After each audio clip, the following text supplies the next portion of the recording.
નમસ્કાર, આપ જોઈ રહ્યા છો આપણું ગુજરાત અને હું છું તમારી સાથે હિના। સમાચારની વિગતવાર જોઈએ તો લોકસભામાં વિપક્ષના નેતા રાહુલ ગાંધીના હુમલા બાદ પીએમ મોદીએ જવાબ આપ્યો કે સમગ્ર હિન્દુ સમાજને હિંસક કહેવું ખૂબ જ ગંભીર બાબત છે।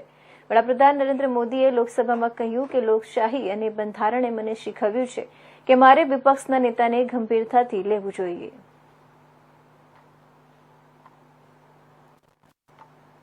विषय बहुत गंभीर है। पूरे हिंदू समाज को हिंसक कहना ये गंभीर विषय है। बीजेपी को आपको नहीं नहीं नहीं नहीं नहीं नहीं नरेंद्र मोदी जी पूरा हिंदू समाज नहीं है। बीजेपी पूरा हिंदू समाज नहीं है। आरएसएस पूरा हिंदू समाज नहीं है।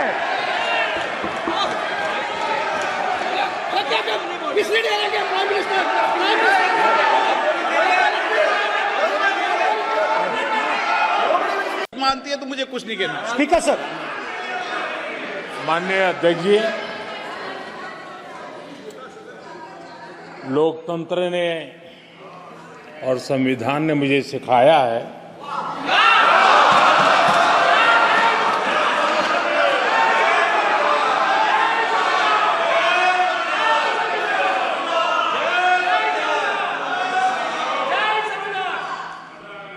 कि मुझे विपक्ष के नेता को गंभीरता से लेना चाहिए।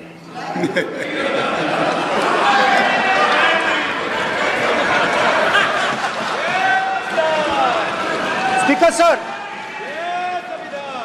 सर, आपने कहा कि डिबेट प्रेसिडेंट्स एड्रेस पे होनी चाहिए। ये जो मैंने किया है, अनुराग ठाकुर जी ने अयोध्या की बात की थी, अनुराग ठाकुर जी ने सनातन धर्म पर आक्रमण की बात की थी, इसीलिए मैंने ये किया है। मैं दिखाना चाहता हूं कि अयोध्या में क्या हुआ, अयोध्या की सच्चाई क्या थी। प्रेसिडेंट्स डिबेट में उन्होंने बात उठाई थी, मैंने बात बंद की। રાહુલ ગાંધીએ જય બંધારણની નારેબાજી કરીને લોકસભામાં પોતાના સંબોધનની શરૂઆત કરી હતી। તસવીર લહેરાવતા રાહુલ ગાંધીએ ભગવાન શિવને પોતાના પ્રેરણા સ્ત્રોત ગણાવતા રાહુલ ગાંધીએ કહ્યું હતું કે તેમને પ્રતિકૂળ સંજોગોમાં સંઘર્ષ કરવાની પ્રેરણા તેમને પાસેથી મળી છે। તેમના ડાબા હાથમાં ત્રિશૂળનો અર્થ છે અહિંસા। અમે કોઈપણ હિંસા વિના સત્યનું રક્ષણ કર્યું છે। અમે ભગવાનના શરણમાં છીએ। આનાથી અમને આ પરિસ્થિતિઓ સામે લડવામાં મદદ મળી। ભગવાન શિવના આશીર્વાદનો ઉલ્લેખ કરતા તેમણે કહ્યું કે તેણે ઝેર પીધું હતું અને નીલકંઠ બની ગયો હતો। તેમાંથી વિપક્ષ શીખ્યા અને અમે ઝેર પીતા રહ્યા। ભગવાન શિવના 3 પ્રતીકોનો ઉલ્લેખ કરતા તેમણે કહ્યું કે ત્રિશૂલ આપણને અહિંસાનો સંદેશ આપે છે।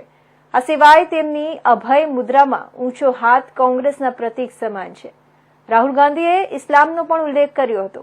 તેમણે કહ્યું કે પયગંબર કહે છે કે ભગવાન આપણી સાથે છે અને આપણે ડરવાની જરૂર નથી।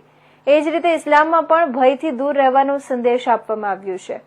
આ ગુરુ નાનકની તસવીર પણ બતાવી। આ દરમિયાન રાહુલ ગાંધીએ શીખ સંપ્રદાયના ગુરુ નાનકની તસવીર પણ બતાવી। રાહુલ ગાંધીએ ભગવાન શિવની અભય મુદ્રાનો ઉલ્લેખ કરતા કહ્યું કે તે ડરવાની નહીં અને ડરવાની પણ નહીં એવો સંદેશ આપે છે।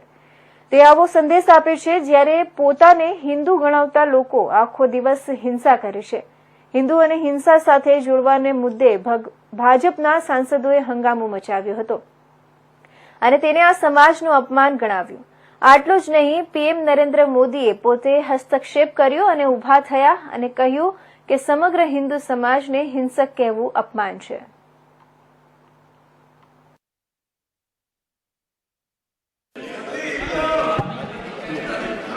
ये विषय बहुत गंभीर है। पूरे हिंदू समाज को हिंसक कहना ये गंभीर विषय है।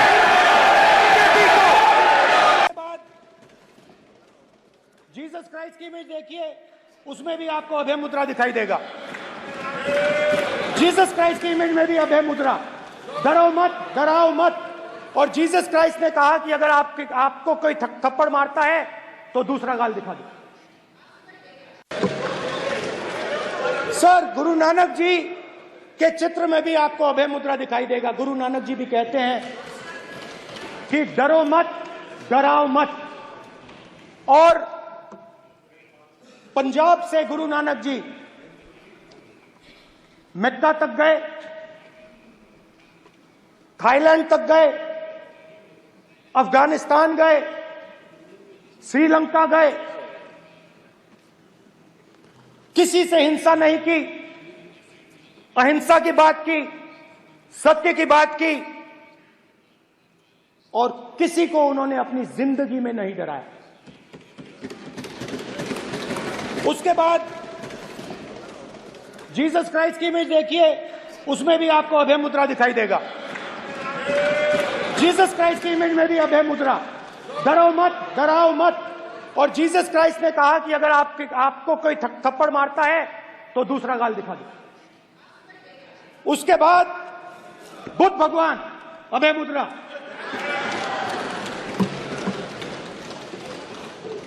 डरो मत, डराओ मत, अहिंसा। मतलब, और अंत में महावीर, डरो मत, डराओ मत, अभय मुद्रा। मतलब हिंदुस्तान के इतिहास में 3 फाउंडेशनल आइडियाज हैं। मोदी जी ने अपने भाषण में एक दिन कहा कि हिंदुस्तान ने किसी पर आक्रमण नहीं किया। उसका कारण है क्योंकि यह देश अहिंसा का देश है। यह देश डर का देश नहीं है। तो हमारे सारे के सारे महापुरुषों ने अहिंसा की बात की, डर मिटाने की बात की।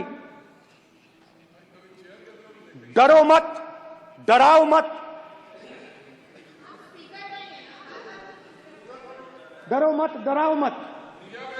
और दूसरी तरफ शिव जी कहते हैं डरो मत, डराओ मत, अभय मुद्रा दिखाते हैं, अहिंसा की बात करते हैं, त्रिशूल को जमीन में गाड़ देते हैं। और जो लोग अपने आप को हिंदू कहते हैं वो 24 घंटा हिंसा, हिंसा, हिंसा, नफरत, नफरत, नफरत, असत्य, सत्य, असत्य।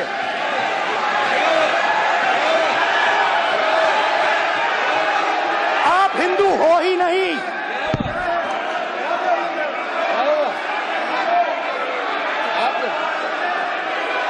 Just get me that picture of Shiva.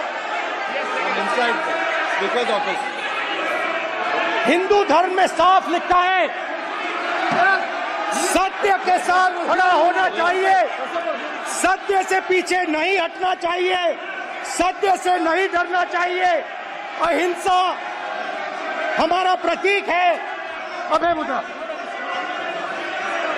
ऐसे कीजिए, ऐसे कीजिए, अभय मुद्रा।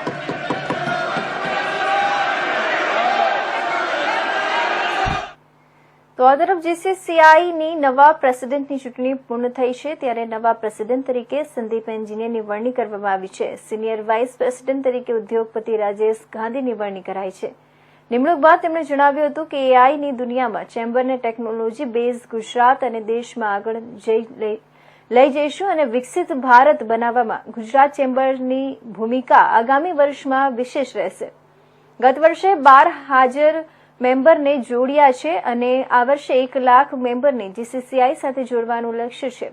સાથે જ નાના વેપારીઓને મળીને હેલ્પ ડેસ્કના માધ્યમથી તેમને આગળ લાવવા સતત પ્રયત્ન આગામી વર્ષમાં કરવામાં આવશે।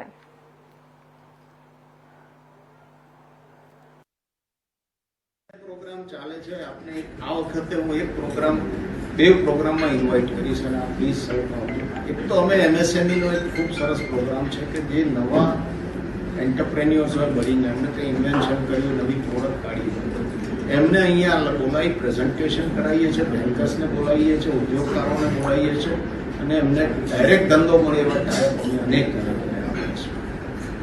સ્કિલ ડેવલપમેન્ટના પ્રોગ્રામો અમારા છે પણ વધારવાની જરૂર છે। હું એગ્રી થઉં છું। અમારી પાસે નવું ઇન્ફ્રાસ્ટ્રક્ચર મળ્યું છે। હું તમને એને માટે 5-6 મહિનામાં બોલાવીશ ને અમારા સ્કિલ ડેવલપમેન્ટ પ્રોગ્રામ માટે પણ એક આપણે સેમિનારમાં આપ સૌ આવશો, હાજર રહેશો, સમજજો અને એની ઉપર આપણે પછી ઓકે જે પણ પ્રચાર કરવામાં મદદ કરી શકે એના હવે એની ખૂબ રજૂઆતો કરી અને અમારી ટીમ જે છે ગયા વર્ષની આ વર્ષની નવી બનશે એ ખૂબ જ સારા એક્સપર્ટ્સથી બનેલી છે. આપ ફાઇનાન્સ મિનિસ્ટરને મળીને આવ્યા છો, રજૂઆત પણ આપે કેટલી કરેલી છે. કઈ રીતના આપણી રજૂઆતને ધ્યાનમાં લેવામાં આવશે તે લાગે છે? એ હવે આજે તો હું કહી નહીં શકું. રજૂઆત થાય મારાથી, બીજું તો આગળનું તો એમને બેન કહી શકશે કે બજેટ આવશે નહીં કહી શકશે. રજૂઆત તો મેં નથી કરી, બધા આખા ઇન્ડિયાના દરેક એસોસિએશન્સ હોય રજૂઆતો અનેક કરી. અને વલણ ખૂબ પોઝિટિવ, ખૂબ પોઝિટિવ, આઉટકમ એ પોઝિટિવ આવશે. સ્કિલ ડેવલપમેન્ટ માટે ઘણા પ્રયાસ થઈ રહ્યા છે. જે અલગ અલગ સેક્ટર છે, કેમિકલ, ટેક્સટાઇલ્સ, તેમના સ્કિલ, ઇવન કન્સ્ટ્રક્શન, જે પરપ્રાંતીય કામદારો આવતા હતા. તો મુખ્યમંત્રી કાર્યાલયની ઉચ્ચ કક્ષાની ગુણવત્તાયુક્ત, સમયબદ્ધ અને પ્રજાલક્ષી સુચારુ કામગીરીને આંતરરાષ્ટ્રીય માપદંડ મુજબ પ્રમાણિત કરતા સર્ટિફિકેશન એનાયત કરવામાં આવ્યું છે.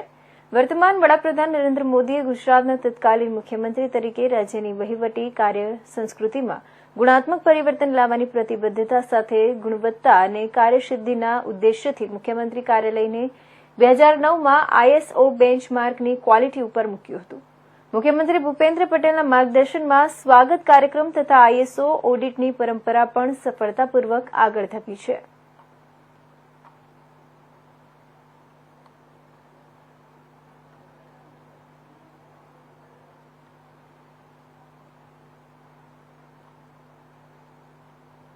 બનાસકાંઠા જિલ્લા પંચાયતના ખેતીવાડી વિભાગમાં ફરજ બજાવતા 9 ગ્રામ સેવકોને કોર્ટના આદેશ બાદ છૂટા કરવામાં આવ્યા છે, જેમાં 2016થી 17માં નિયમ અનુસાર સરકાર દ્વારા જિલ્લા પંચાયત સેવા પસંદગી સમિતિની જાહેરાત બહાર પાડવામાં આવી હતી. સરકાર દ્વારા સ્પર્ધાત્મક પરીક્ષા લઈ કુલ 107 ઉમેદવારોને ગ્રામ સેવક ખેતીવાડી તરીકે નિમણૂક આપવામાં આવી હતી, પરંતુ 107 ઉમેદવારોમાંથી નવા ઉમેદવારો BSc એગ્રીકલ્ચરની ડિગ્રી ધરાવતા હોવાથી કોર્ટ મેટર થયેલી હતી. કોર્ટમાં ચુકાદો આવતા તમામ 9 ઉમેદવારોને છૂટા કરવામાં આવ્યા છે. બનાસકાંઠા જિલ્લા પંચાયતના ખેતીવાડી વિભાગમાં ફરજ બજાવતા 9 ગ્રામ સેવકોની ડિગ્રી BSc એગ્રીકલ્ચરની હોય મામલો કોર્ટમાં પહોંચ્યો હતો. કોર્ટનો આદેશ આવ્યા બાદ તંત્ર દ્વારા તમામ 9 ઉમેદવારોને છૂટા કરવામાં આવ્યા છે. આ અંગે જિલ્લા વિકાસ અધિકારી MJ દવેએ જણાવ્યું હતું કે જિલ્લા પંચાયત સેવા પસંદગી સમિતિ દ્વારા 2016 અને 17માં નિયમ અનુસારની જાહેરાત બહાર પાડી સ્પર્ધાત્મક પરીક્ષા લઈ કુલ 107 ઉમેદવારોને ગ્રામ સેવક ખેતીવાડી તરીકે નિમણૂક આપવામાં આવી હતી, જે પૈકીના 9 ઉમેદવારો BSc એગ્રીકલ્ચરની ડિગ્રી ધરાવતા હોવાના વિવાદ સાથે કોર્ટ મેટર થયેલી, જેના અનુસંધાને આગળની પ્રક્રિયા થતા નિયમ અનુસાર એમને છૂટા કરવામાં આવ્યા છે.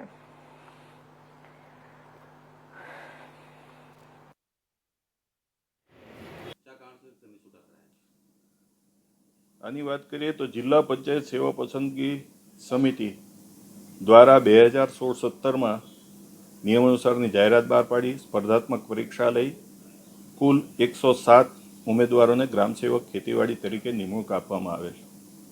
આ પૈકીના 9 ઉમેદવારો BSc એગ્રીકલ્ચરની ડિગ્રી ધરાવતા હોવાના વિવાદ સાથે કોર્ટ મેટર થયેલી અને એના અનુસંધાને આગળની પ્રક્રિયા થતા નિયમ અનુસાર એમને આપણે છૂટા કરવાના થાય. અન્ય ઉમેદવારો હતા તેમને કેવા પ્રકારની ડિગ્રી હતી? પસંદગી સેવા મંડળમાં જે BRS અને અન્ય પ્રકારની ડિગ્રીઓ માગવામાં આવેલી હતી અને આમાં BSc એગ્રીકલ્ચરની ડિગ્રી હતી અને મેં કહ્યું એ પ્રમાણે ઉત્તરોત્તર અન્ય પક્ષકારો દ્વારા આમાં વિવાદ થતા ઉત્તરોત્તર કોર્ટ મેટર થયેલી અને ત્યારબાદ જરૂરી મંજૂરી અને સાથે આમને છૂટા કરવાનો આવ્યા છે. તો સાડી બીજે ભાઈ બલરામ બહેન સુભદ્રાજી સાથે ભગવાન જગન્નાથ નગરચર્યાએ નીકળતા હોય છે. વર્ષમાં એકવાર નગરનું નાથ ભક્તોને ઘર આંગણે દર્શન આપવા સારથી રથમાં બિરાજમાન થઈ નગરનું પરિભ્રમણ કરી સાંજે નિજ મંદિર પરત ફરતા હોય છે. ઈડર ખાતે યોજાનારી ભગવાન જગન્નાથની 26મી રથયાત્રાની તડામાર તૈયારીઓ શરૂ કરી દેવાઈ છે. આવનાર 7 જુલાઈના રોજ ઈડરના મોટા રામદ્વારા મંદિરથી રામ રથયાત્રાનું પ્રસ્થાન થશે, જેમાં ભગવાન જગન્નાથ ભાઈ બલરામ અને બહેન સુભદ્રાજી અલગ અલગ 3 રથમાં બિરાજમાન થઈ ભક્તોને દર્શન આપશે. રથયાત્રા નિમિત્તે બેન્ડ, લાઇવ DJ, અખાડા, ભજન મંડળીઓ સહિતના કર્તવ્યો સાથે ભાવિ ભક્તો નગરના નાથની રથયાત્રામાં જોડાશે. ખાસ કરીને રથયાત્રા નિમિત્તે જાંબુ મગના પ્રસાદનો અનેરો મહિમા રહેલો છે, જેમાં ભક્તો નગરના નાથની દર્શન કરી પ્રસાદ લઈ ધન્યતા અનુભવતા હોય છે.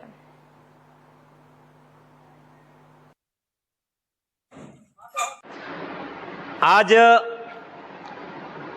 नगर उत्सव समिति के द्वारा 26वीं यह शोभा यात्रा की हम सभी तैयारी कर रहे हैं और बच्चा बच्चा इसमें भाग ले रहा है और दिव्य और भव्य यह शोभा यात्रा निकलेगी, क्योंकि हमारे सनातन मात्र के हिंदू मात्र के ये इष्ट है और हमारे संत महात्माओं के इष्ट है। इसलिए हम सभी मिलकर इस शोभा यात्रा को दिव्य और भव्य बनाने के लिए सभी पूर्ण तैयारियां भी कर ली है। और ये जो शोभा यात्रा है ये भगवान जगतगुरु शंकराचार्य जी ने शुभारंभ की थी और ये पूरा भारत के अंदर ये शोभा यात्रा निकाली जाती है और बहुत सुंदर ढंग से, शायद ऐसी कोई अन्य शोभा यात्रा निकलती हो, इतनी प्यारी इतनी सुंदर शोभा यात्रा हम सभी निकालते और निकालते रहेंगे। जय जगन्नाथ। योजना भगवान जगन्नाथजीनी रथयात्रानी पूर्व तैयारी ईडन नगर उत्सव समिति द्वारा करवामां आवी छे।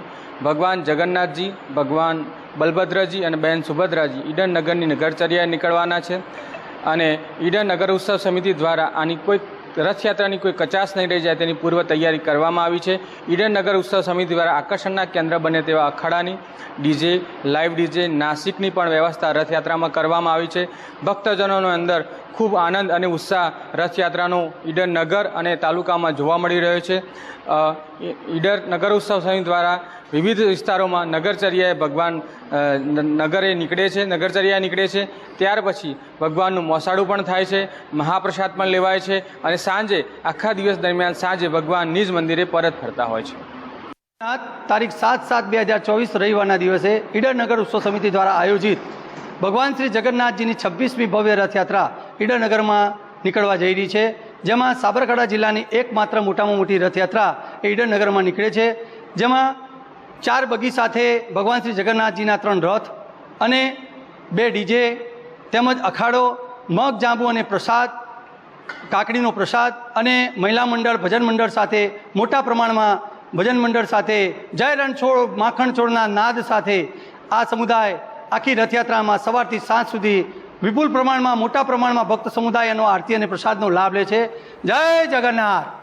તો આ તરફ આગળ વાત કરીએ દક્ષિણ ગુજરાતના વરસાદની. દક્ષિણ ગુજરાતમાં છેલ્લા 2 દિવસથી મેઘરાજા મન મૂકીને વરસી રહ્યા છે, જેમાં નવસારી જિલ્લાની વાત કરીએ તો નવસારી જિલ્લામાં પણ સવારથી જ ધીમી ધારે વરસાદની શરૂઆત થઈ ગઈ છે.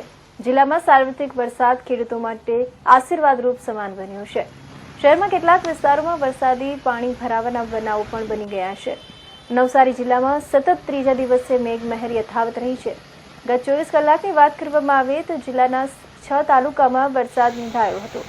જિલ્લામાં સરેરાશ 3.22 ઇંચ વરસાદ નોંધાયો હતો.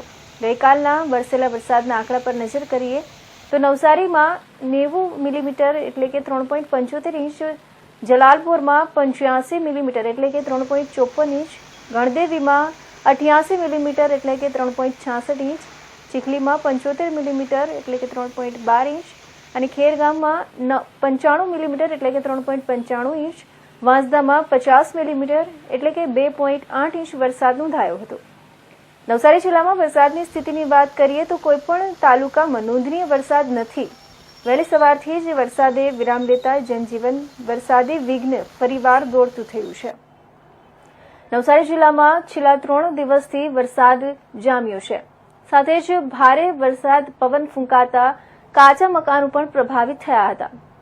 નવસારી જિલ્લાના આરક સિસોદરા ગામની ઘટના બની છે. ત્યાં રાત્રિ દરમિયાન ઘરમાં સૂતેલા પરિવારના સભ્યો પર ઘરની દિવાલ તૂટી પડી હતી.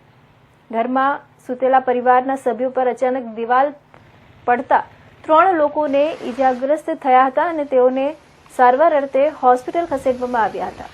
નવસારી જિલ્લાના આરક સિસોદરા ગામમાં આ ઘટના બની હતી, જેમાં ગ્રામ્ય પોલીસે જાણવાજોગ દાખલ કરી હતી.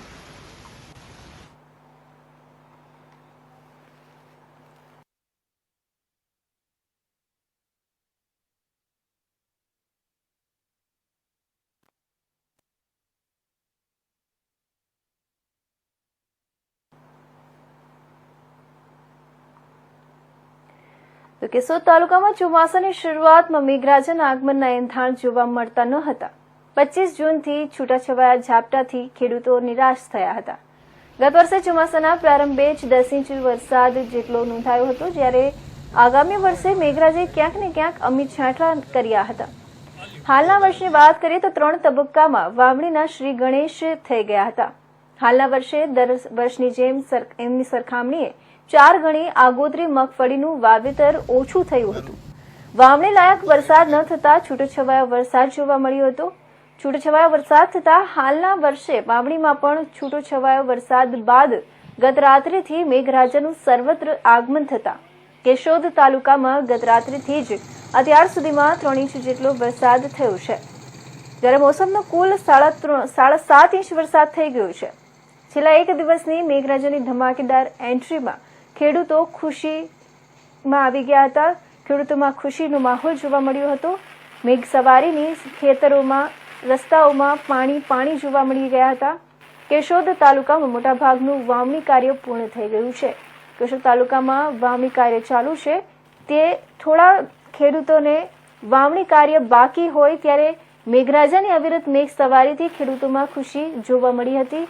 ખેડૂતો ખુશખુશાલ જોવા મળ્યા હતા.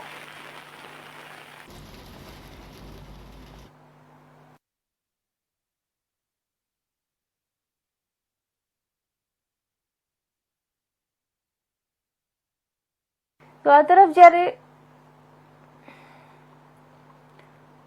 ખેડૂતો ખુશખુશાલ જોવા મળ્યા છે, ત્યારે કેશોદ તાલુકાની વાત કરીએ તો ચોમાસાની શરૂઆત થઈ ગઈ છે, ત્યારે મેઘરાજાના આગમનથી 25 જૂનથી જ છૂટાછવાયા ઝાપટાથી ખેડૂતો નિરાશ પણ થયા હતા. છતાં ગત વર્ષે ચોમાસાનો પ્રારંભ થતાં જ 10 ઇંચ જેટલો વરસાદ થયો હતો, ત્યારે હાલના વર્ષની વાત કરીએ તો 3 તબક્કામાં વાવણીના શ્રી ગણેશ થયા હતા. આ વર્ષે પણ દર વર્ષની સરખામણીમાં 4 ગણી આગોતરી મગફળીનું વાવેતર ઓછું દેખાયું હતું. વાવણી લાયક વરસાદ ન થતા છૂટોછવાયો વરસાદ પડતા હાલના વાવણીમાં છૂટોછવાયો વરસાદ નોંધાતા ગત રાત્રિથી જ મેઘરાજાનું સર્વત્ર આગમન થતા ખેડૂતો ખુશખુશાલ જોવા મળ્યા હતા. કેશોદ તાલુકામાં ગત રાત્રિથી જ 3 ઇંચ જેટલો વરસાદ નોંધાયો હતો. મોસમનો કુલ 7.5 ઇંચ જેટલો વરસાદ થયો હતો. છેલ્લા એક દિવસથી મેઘરાજાની ધમાકેદાર એન્ટ્રી થઈ ગઈ છે. ખેડૂતોમાં ખુશીનો માહોલ જોવા મળી રહ્યો છે. મેઘ સવારીથી ખેતરોમાં રસ્તાઓમાં પાણી જોવા મળી રહ્યા છે. કેશોદ તાલુકામાં મોટાભાગનું વાવણી કાર્ય પૂર્ણ થઈ ગયું છે.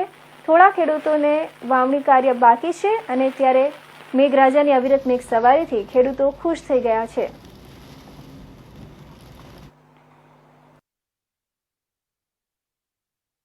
જૂનાગઢ જિલ્લામાં ગઈકાલે મોડી રાતથી સતત અવિરત પડેલા વરસાદને કારણે હાલના દ્રશ્યોમાં જોઈ શકાય છે જે જિલ્લાના જે ખેતરો છે, ખેતરો હાલ તળાવમાં ફેરવાઈ ચૂક્યા છે. ખાસ કરીને વાત કરવામાં આવે તો જે અવિરત મેઘવર્ષાને કારણે હાલ જે સતત વરસાદ પડી રહ્યો છે તેને કારણે ખેડૂતોમાં એક પ્રકારની ખુશી વ્યાપી છે, તો બીજી તરફ જે તળાવમાં ફેરવાયેલા છે તેને કારણે ખેડૂતોને પણ હાલ જે છે ભારે મુશ્કેલીનો સામનો કરવો પડી રહ્યો છે. જગતનો તાજ છે વરસાદને કારણે હાલ ખુશખુશાલ જોવા મળી રહ્યો છે. ભાવિક જોશી, ઇન્ડિયા ન્યૂઝ, જૂનાગઢ. તો આ તરફ રવિવારની વહેલી સવારથી સુરત જિલ્લામાં પણ સાર્વત્રિક વરસાદ અવિરત વરસ્યો હતો. સુરતની વાત કરીએ તો સુરતમાં પણ સવારથી જ મેઘરાજાની પધરામણી થઈ ગઈ છે. સાર્વત્રિક વરસાદ વરસી રહ્યો છે. અવિરત વરસાદ વરસતો જોવા મળ્યો હતો. રાત્રિ દરમિયાન પણ ધીમી ધારે વરસાદ તો કોઈક વાર જોરદાર વરસાદ વરસ્યો હતો. આ બીજા દિવસે પણ સુરતમાં મેઘમહેર યથાવત રહ્યું હોય તેમ હળવાથી મધ્યમ વરસાદ વરસી રહ્યો હતો. જોકે ગત રોજ સુરત શહેર સહિત બારડોલી, પલસાણા સહિત ઓલપાડ તાલુકામાં ધોધમાર વરસાદ જોવા મળ્યો હતો, જેને લઈને નીચાણવાળા વિસ્તારોમાં પાણી ભરાઈ ગયા હતા. ભારે વરસાદના કારણે નીચાણવાળા વિસ્તારોમાં પાણી ભરાઈ જતા લોકોને ભારે હાલાકીનો સામનો કરવો પડ્યો હતો. ત્યારે આજે વાત કરીએ બીજા ઓલપાડ તાલુકાની, તો ઓલપાડ તાલુકામાં બીજા દિવસે પણ વરસાદ વરસી રહ્યો હતો. સુરત ગ્રામ્ય સહિત શહેરમાં સવારથી જ મેઘરાજાનું આગમન જોવા મળ્યું હતું. સુરત ગ્રામ્યમાં પણ વહેલી સવારથી જ ઓલપાડ, માંગરોળ સહિતના તાલુકામાં જોરદાર વરસાદ વરસ્યો હતો. ઓલપાડ તાલુકામાં સવારથી જ વરસાદ વરસી રહ્યો છે, તો બીજા દિવસે પણ બેટિંગ ચાલુ છે. આ તરફ વરસાદને લઈને નદી, નાળા, જળાશયોમાં નવા નીર ઉમેરાયા હતા. વરસાદને લઈને ખેતીના પાકોને ફાયદો થઈ રહ્યો છે, જેનાથી ખેડૂતો ખુશખુશાલ જોવા મળી રહ્યા છે. તો બીજી તરફ હવામાન વિભાગ દ્વારા પણ સુરત સહિત સમગ્ર દક્ષિણ ગુજરાતમાં આગામી દિવસોમાં ભારે વરસાદની આગાહી આપવામાં આવી છે। જી હા, સમગ્ર સુરત સહિત જિલ્લામાં દક્ષિણ ગુજરાતમાં આગામી દિવસોમાં ભારે વરસાદની આગાહી કરવામાં આવી છે। ત્યારે ઓલપાડ તાલુકામાં વરસાદ વરસી રહ્યો હતો, ત્યારે ઓલપાડ તાલુકાની વાત કરીએ તો 1 ઇંચથી વધુ વરસાદ નોંધાયો હતો।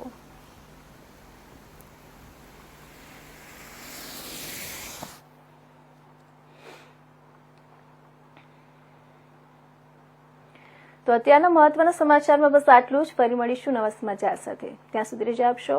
નમસ્કાર।